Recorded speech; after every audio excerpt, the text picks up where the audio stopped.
નહીં, નિરસતાની ક્યાંય વાત આવતી નથી, પણ ધમધોકતા તાપમાં ક્યાંક મતદાર એવું વિચારતા હોય કે સાંજના સમયે ઠંડા પોરમાં અમે વોટિંગ કરીશું તો સારું અનુકૂળ રહેશે. પણ બીજી વસ્તુ અહીંયા એવું કહેવા માગું છું કે પાર્ટીની જ્યારે ભારતીય જનતા પાર્ટીની વાત કરવામાં આવતી હોય તો એ ઉમેદવાર જે પણ વોર્ડમાં ઊભા હોય, તાલુકા મથકે કે જિલ્લા પંચાયતના વોટિંગ જે સીટ ઉપર લડતા હોય ત્યારે એ ભારતીય જનતા પાર્ટીની હંમેશા કેડર બેઝ પાર્ટીની પ્રણાલી રહેલી છે કે જ્યારે પણ ઉમેદવારનું આવનારા દિવસોમાં માનો કે આજે ઇલેક્શન છે અને 28 તારીખે રિઝલ્ટ છે, એ એનીવે રિઝલ્ટ જે પણ આવે,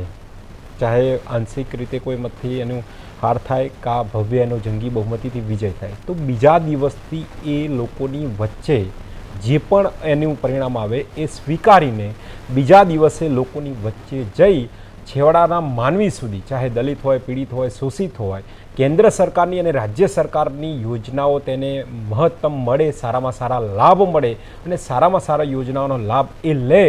એ બીજા દિવસથી લાગી જતા હોય છે. એવું નથી કે અત્યારે હાલમાં તમે જુઓ કે ઘણા બધા ચૂંટણીનો માહોલ છે, ખૂબ સારું એવું લોકશાહીનું મહાપર્વ છે, તો કૂવામાંના દેડકાની જેમ ક્રાઉ ક્રાઉ કરતાં ચોમાસામાં જે દેડકા નીકળી જાય એ રીતે બિલાડીની ટોપની જેમ નીકળી ગયેલી પાર્ટીઓ પણ જોવા મળે છે, એના કાર્યકર્તાઓ પણ જોવા મળે છે. અને એ ક્યાંક ને ક્યાંક ઘણા, હું કોંગ્રેસને પણ સાથે કહીશ, કારણ કે ચૂંટણી વખતે જ જો લોકોની વચ્ચે જોવા મળે છે. આવનારા દિવસોમાં તમે જોજો ક્યાંય પણ ધરાતલ ઉપર ક્યાંય લોકોની રજૂઆત કરી હોય કે આ લોકોને તકલીફ પડી છે, કે એમની જવાબદારી નથી બની, વિરોધ પક્ષમાં બેઠા જવાબદારી છે ભાઈ કે લોકોને પડતી તકલીફ અમે સરકાર સુધી પહોંચાડીએ, તો ક્યાંય નહીં દેખાય ધરાતલ ઉપર. એટલે મારો કહેવાનો મતલબ કે કૂવામાં જે રીતે દેડકાઓ ચોમાસામાં બહાર આવે ક્રાઉ ક્રાઉ કરતા, બિલાડીની ટોપની જેમ ચૂંટણી વખતે દેખાતી આ લોકોને ઓળખી ગયા છે.